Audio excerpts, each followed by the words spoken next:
product. Welcome everyone. We all started out with a very fun idea, Poofume. That's our logo.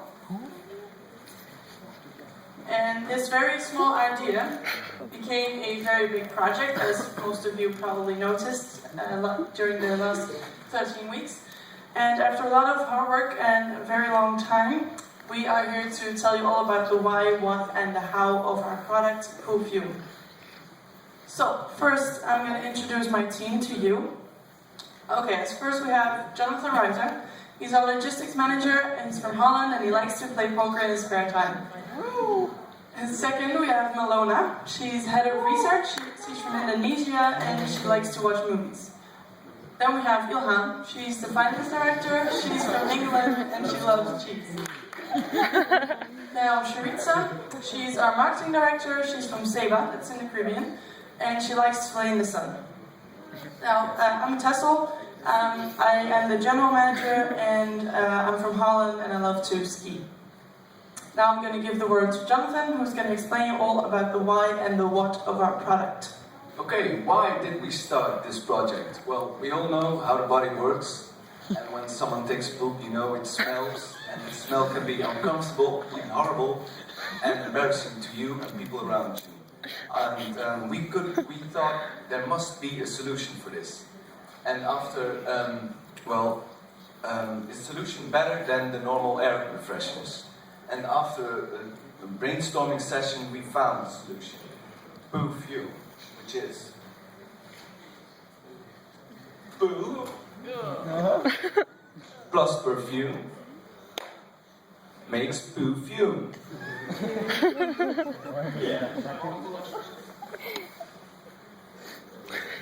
Okay, what is the product? Well, the product is a pill, and it changes the smell of one's poo.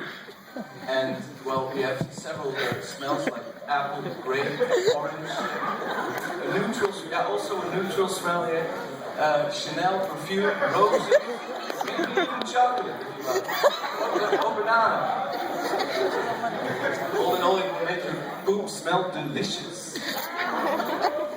Now I'd like to give the word to the lovely Sharitza. So I'm going to talk about how we went about doing this whole project. We started out with being an innovative group. Innovation. So as everyone knows, the smell of your poo is unpleasant for everyone around you, which sometimes makes people not want to go to public toilets. And of course, air fresheners, which people use, it only covers up the smell, which is why our product is much better. Because instead of covering it up, it actually eliminates it.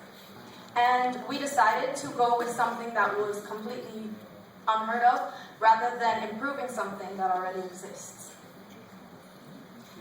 Creativity. Now our product is very creative, and also it has a promising future.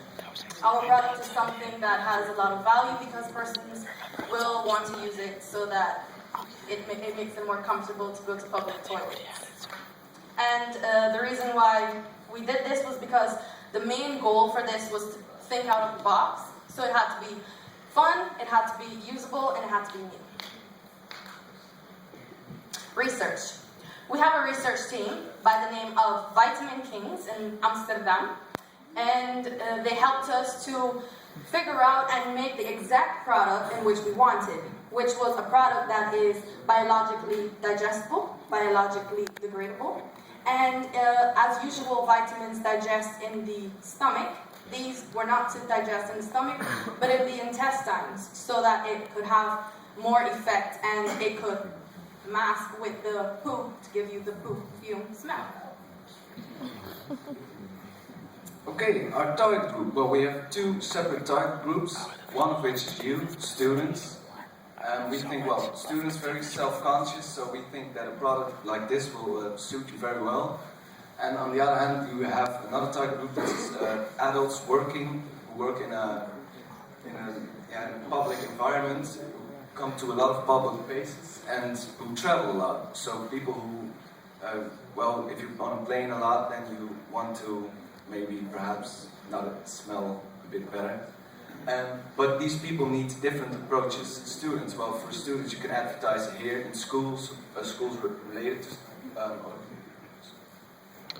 things related to school. But for the adults working, well, you want the travelers, so you pick like the train station or like Schiphol Airport, where you advertise for them. Okay, so for our sales, we're going to start by selling our product in the cities of Rotterdam, Amsterdam, The Hague and Utrecht. That's because these are very big cities, so a lot of people will be traveling through them, mostly Amsterdam, Schiphol Airport. And we want to mostly sell them at Veende, Bijenkorf, Ethos and the local pharmacies, so that most people will know the stores, and they usually already sell medicines or other perfume products or air fresheners whatsoever. And if our product is successful, we want to expand to the cities of Nijmegen, Arnhem, Tilburg, Groningen and Maastricht. And of course maybe even more different stores, but we'll see when we get there. Our advertising. We started out with magazines. Of course, we do not have our own magazine, but what we did was, since the stores already have magazines, we worked out a deal where our product would be in their magazines and they would advertise it for us. Also, we have posters, and the posters contain all the relevant information, the cost and everything for the price, for the product. And we did a radio commercial, which is approximately 24 seconds long. And it includes the product, the price, the promotion and physical distribution, which you also know as marketing mix. And finally, our package. It is very small, it is very bright and attractive, and it is comparable to a chewing gum packet, which is easily accessible, lightweight, and you can carry it anywhere. As you can see, this is our post. This is the one we advertise with. The one you will see hanging around in stores and maybe even here in school. We also have it on a smaller base, which as a flyer, where you can see the price, well, the flavors, where it's the availability, the Bijenkorf, and our Twitter and our Facebook. Okay, so as a conclusion, we wanted to create a fun and innovative product, and since it's probably going to be pretty successful among students and adults, it's going to be continuous. It's going to have a continuous growth, and we have a lot of opportunities because we don't really have a straight competition. And since we expect the product to be very successful, we're probably going to expand maybe to Europe eventually, but we'll see that when we get there. And next slide, please. Thank you all for listening. Thank you for your time. This was our product presentation. Of course, we are all looking forward to improving your lives by making your poo smell poolish.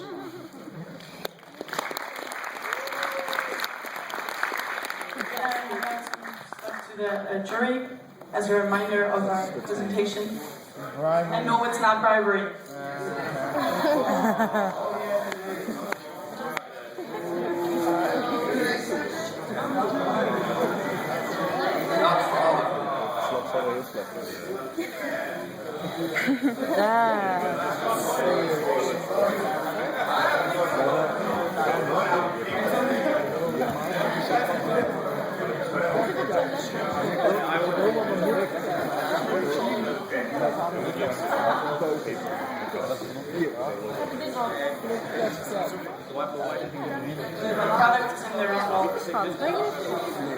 Thank you for a wonderful presentation, and I've enjoyed it. I do have one question.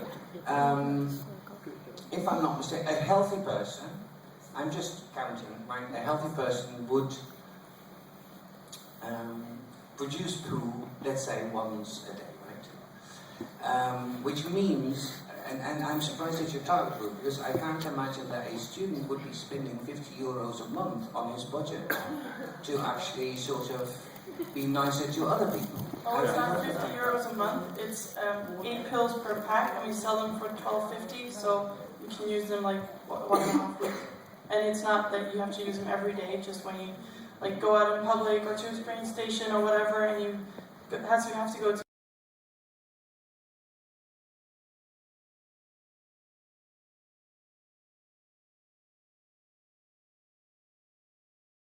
the fact remains that students would rather spend, let's say, 20 euros on something else than being nice to others. That's their decision then, but it's not really being nice to others. It's also that you dislike, how do I explain that? The fact that when somebody else has to go to the toilet after you, and the person knows that you've been there, most people are like, oh my god, they're gonna know that that was me, and some people don't really like that. So. No, I can see. Okay, thank you. Because that was my question.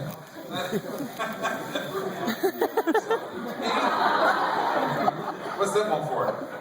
That's for the neutral smell, to clean up your toilet. Right. Oh, so that doesn't, Bill doesn't know for that. So, 8 pills in the what you call that packaging? So there are 8 pills in this kind of packaging. And you're selling it at V&D, I saw, and Bijenkorf. And Ethos. Yeah, that makes more sense to me, actually, that you sell a product like this in a Correct. Well, for me, we chose to do this because pharmacies take care of all sorts of stuff, like vitamins and stuff like that too, and we sort of see it as a vitamin, but then not to make yourself healthier, but to change something from the inside. So that's why we chose for the pharmacies, and the V&D and the Bijenkorf are one of the biggest shopping malls that are around, so that's why we chose for them too. But why not a regular supermarket then? Because that was a bit too big to do that, because there's a lot of supermarkets in the cities of Amsterdam, Rotterdam, The Hague and Utrecht, and if we want to target all of them, then that would be too much for the beginning, because we're a very small company, of course. So, but how are you achieving then that you get distribution in the pharmacies? Well, because we have our distribution center in, what was it again? Amstelveen, yeah. Yeah, you have your distribution center there, but how do you achieve that you get all your product? You know how many Ethoses there are? Yeah, but we're not planning on picking every single ethos. Oh, so only the few Ethoses in Amsterdam there? Yeah. Okay, so that you can actually manage yourself. Yeah, The exactly. one closest to our target groups, let's say there's an ethos here, then we can choose that one. Or an ethos on Schiphol, then we can choose that. So, but then you're talking only like 6 to 10 shops, outlets. I couldn't give you a number on that, but perhaps. Well, I'm asking because I want to know how many of those packages you're going to sell, or you think that you can sell. 750 of those packets in the first month. 750 of those packets in the first Yeah, in month. total, to all the outlets. Yeah. Throughout the whole year, we've approximately sold 11,700. Through those 10 stores. Sharp mind, enjoy forever. Okay, but any idea how many outlets? Because I think it would be interesting to get your product as widely distributed as possible. But we start off small and then we expand in depending on how successful we become. But isn't it the other way around? If you get a much broader distribution, that you get your sales in itself. Yeah, I understand, but then there'll be a lot of expenses that we have to bear in mind. Such as? We chose to do the distribution ourselves because we couldn't afford any more costs, so that's why we chose a relatively small area to distribute to. I can only hope that you will achieve the targets that you set yourself. But, and is it healthy? Yes. Yeah, so no side effects. No, chemically it does nothing absolutely at all to your body. The only thing it does inside your body is it breaks down. But it doesn't break down to the point where your body will absorb it. It will go directly into your feces, and that's how it works. And you use 1 pill per day, or you? Yeah, 1 pill takes 5 to 10 minutes to work and lasts 24 hours. Okay. So normally, okay, that's a question already asked. You don't take a pill like this every day, I can imagine. Okay. You have revenues roughly calculated of 150,000 in the first year. 150,000 are your revenues. You sell 12,000 units roughly. Our sales revenue for the first year is 100,000 and 128. Yeah, that's good. What is your profit in the first year? Our net income Yeah, net income. is 1,190 euros. Okay, so you spend a lot of money on what? What's your biggest cost item? Yeah, besides the purchase of these pills? Because you're not going to make them yourselves, eh? No, we buy them from a manufacturing company, and our cost of inventory for 8 pills is €9.40. Okay, but what's then the biggest cost item? Is it promotion, or is it distribution, or is it whatever? What is the biggest cost item? It's the advertising explanation. Advertising. But I can imagine, because I think this is can be very successful. Why you're not? Because you had to negotiate with Ethos, I guess. But I think that Ethos, you had negotiation with them, that they could sell it on their shelves. Why not sell it everywhere? Actually, the same question as my neighborhood. Like I said before, because we didn't have that much money to spend, we could only borrow a certain amount from a bank. Yeah, but am I mistaken? I thought Ethos had a central distribution center. Yeah, so you only have to bring it there. Well, you could be right in that, yes.